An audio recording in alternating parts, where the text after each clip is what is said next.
मुफ्ती साहब फैसलाबाद में एक नौजवान, अबे हाँ यार, ये बड़ा मसला हुआ है फैसलाबाद में ना।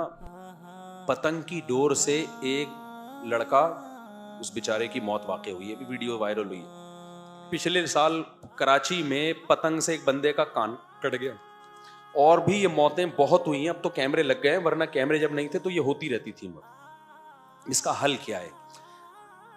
असल हल तो गवर्नमेंट करेगी, लेकिन वो करेगी, अब तक तो नहीं किया, आइंदा भी नहीं करेगी। तो अवाम को ऐसे मौके पे अपना डिफेंस खुद करना चाहिए। दो काम करो, एक तो बाइकों पे आगे वो लगाओ, वो तारा, वो एक आती है वो जो है ना। दूसरा, कोई कमबख्त पतंग उड़ाता हुआ नजर आए ना, सारे मोहल्ले के लोग मिलके उसको कूटें। समझ रहे हो? ये ना कहें कि डाकू है, वरना तो लोग मार ही देंगे उसको। बोलो पतंग उड़ा, दो चार लगाएं, ज्यादा नहीं, कम से कम दो चार तबर्रुकन। जो भी पतंग उड़ा रहे हैं ना, देखो गवर्नमेंट पे मत डालो, लोग कटते रहेंगे, मरते रहेंगे, यहां हुकूमतों को होश नहीं है। डाकुओं का राज देखो ना, अभी ईद की रातें आने वाली हैं, रमजान का आखिरी अशरा आने वाला है, दे धनाधन कराची में डकैती हो रही है। पिछले साल कितने लोग मरे मेरे अपने दोस्तों में, कोई घुटना किसी का खराब हो गया, कोई हमेशा के लिए पैरालाइज हो गया, कोई मर गया, जवान शौहर जवान बीवी के सामने मरा है। तो गवर्नमेंट बिल्कुल कंट्रोल नहीं करेगी। वो करते हैं, फुसफुसे से इनके चलते हैं। एक्चुअली हमने रेंजर्स वालों को ऑर्डर दिया कि वो हर आदमी की चेकिंग करें।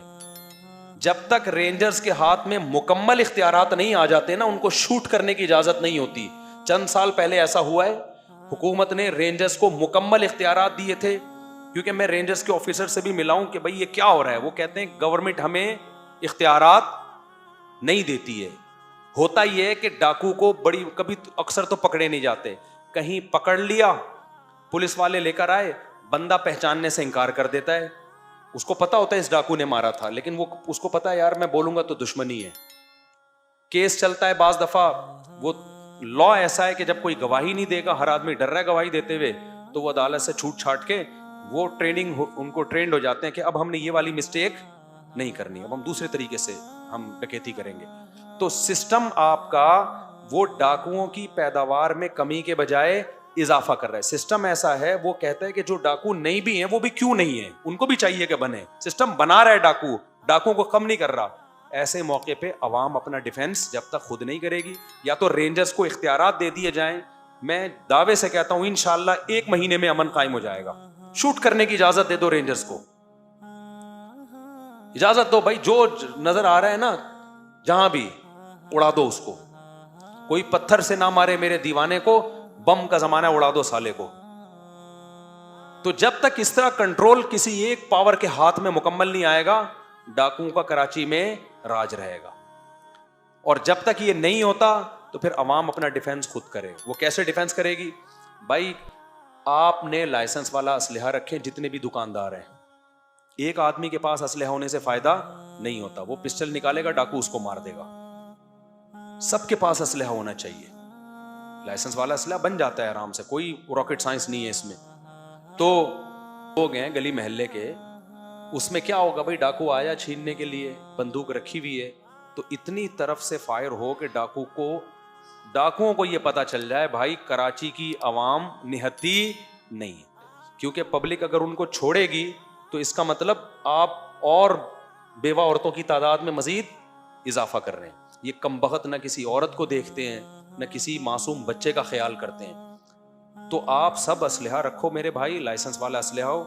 और उसका तरीका ये नहीं हो कि डाकू आए, आपने बहादुरी बन के वो मार देगा आपको 2 मिनट के अंदर, वो नहीं मारेगा, पीछे कोई बंदा खड़ा हुआ होगा, आप उठा के पकड़ा दो, ये भाई ये भी तुम्हारा, ये भी तुम्हारा, ये सब तुम्हारा। गली मोहल्ले में दूसरे लोग भी ये मंजर देख रहे हो, उनको पता हो कि असलहा हमारे पास भी है। तो जब बहुत से लोगों के पास होगा ना, देखो डाकुओं में तो सबके पास है, या तो किसी के पास भी ना हो, सिर्फ पुलिस के पास हो। जब पुलिस के अलावा भी इतने लोगों के पास है तो फिर सबके पास होगा। मैं इसकी एक मिसाल देता हूं। पहले जब गवर्नमेंट का लॉ ये था कि आप मोटर से पानी सक नहीं कर सकते, गवर्नमेंट पानी छोड़ेगी तो सबके नलों में पानी आएगा खुद ब खुद जितना आ जाए। अब जो भी मोटर लगा के पानी खींचता था, हम कहते थे गैर कानूनी हरकत है, पानी चोरी कर रहा है। लेकिन हुआ क्या, ये गैर कानूनी हरकत इतने लोगों ने की कि अब जो मोटर नहीं लगा रहा उसको हवा के अलावा कुछ भी नहीं मिल रहा, तो फिर ऐसे मौके पे क्या फतवा दिया जाएगा? भाई जितना तुम्हारा हक है उतना तो लो ना, कि तुम भी लगा लो मोटर, यही होगा, वरना तो तुम्हें मिलेगा ही नहीं। तो बात चीजें गलत होती हैं, लेकिन जब वो गलत कुछ लोगों ने कर लिया तो अब सबके लिए वो गलत करना पड़ता है। तो अब असलहा उसूली तौर पर सिर्फ पुलिस के पास होना चाहिए, लेकिन जब डाकुओं के पास इतना असलहा आ गया, इतना आ गया, तो अब भाई या तो उनको भी निहत्ता करो, उनको निहत्ता नहीं कर सकते तो फिर सब खरीदो, दे दनादन। हमारे पास अपने डिफेंस का इसके अलावा कोई ऑप्शन बोलो नहीं है, फिर सब खरीदें असलहा, रखो अपने पास लाजमी असलहा, और ऐसे नहीं रखो यहां करके डाकू फिर पहले ही तुम्हें गोली मारेगा। उसका तरीका है छुपा के रखो उसको, दोस्तों को पकड़ा दो, और डाकू आए फौरन घुन्ने बन के ये भी ले ले ये भी ले ले, जब जाए ना तो चारों तरफ से फायर हो उसके ऊपर, इसके अलावा नहीं हो सकता। और ये पतंग जो उड़ाता, देखो खेल बहुत सारे हमने भी खेले, लेकिन हमारे बाप ने हमें कभी पतंग नहीं उड़ाने दी। हमारे अब्बा कहते थे ये छिछोरे लोगों का काम है, एक कबूतरबाजी नहीं करने दी हमें, क्योंकि छतों पे चढ़ के ना सीटियां बजाना ये शरीफ लोगों का काम बोलो नहीं। तभी मुझे मैंने जानवर पाले, कबूतरबाजी कभी नहीं की। हमारे बाप दादाओं ने हमें बताया था बेटा ये शरीफ लोगों का काम कैसे करा होता है, ये सीटें मार रहा होता है, घरों में औरतें परेशान होती हैं, वो पर्दा कर रही हैं बेचारी के, ये क्यों छतों पे चढ़ा हुआ है।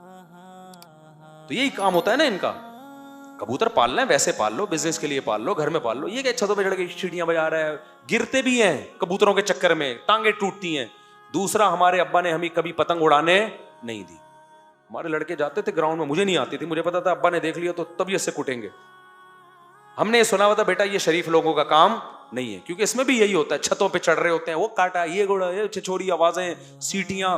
खेल भी कुछ मुहज्जब होते हैं, कुछ छिछोरे होते हैं। बंटे हमारे अब्बा ने हमें खेलने देखा ना, यूं यूं करके खेल रहे थे बंटे।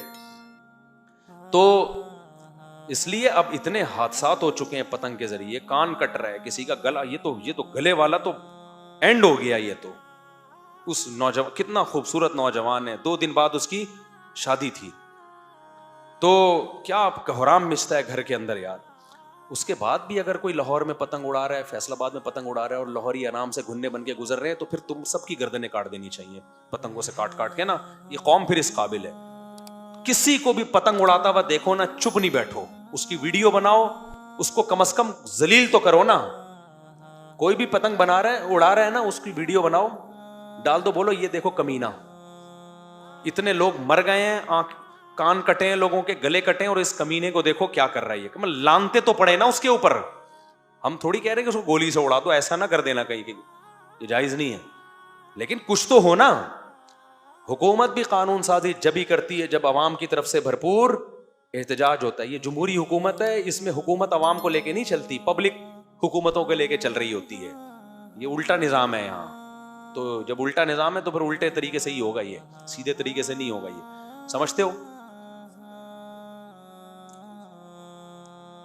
इनके सगे भतीजे की भी गर्दन कटी है यहीं पे, समझ रहे हो? इसी रोड पे पतंग से गर्दन कटी है सगे भतीजे। हाँ, रोजा खोल, कब की बात है ये? 2 साल पहले इंतकाल हो गया था। अच्छा, तो 2 साल पहले का वाकया है यहाँ पे, यहाँ कराची में। हालांकि कराची में तो पतंगबाजी कम है, तो ढीठ कौम है, लातों के भूत हाथों से नहीं समझते।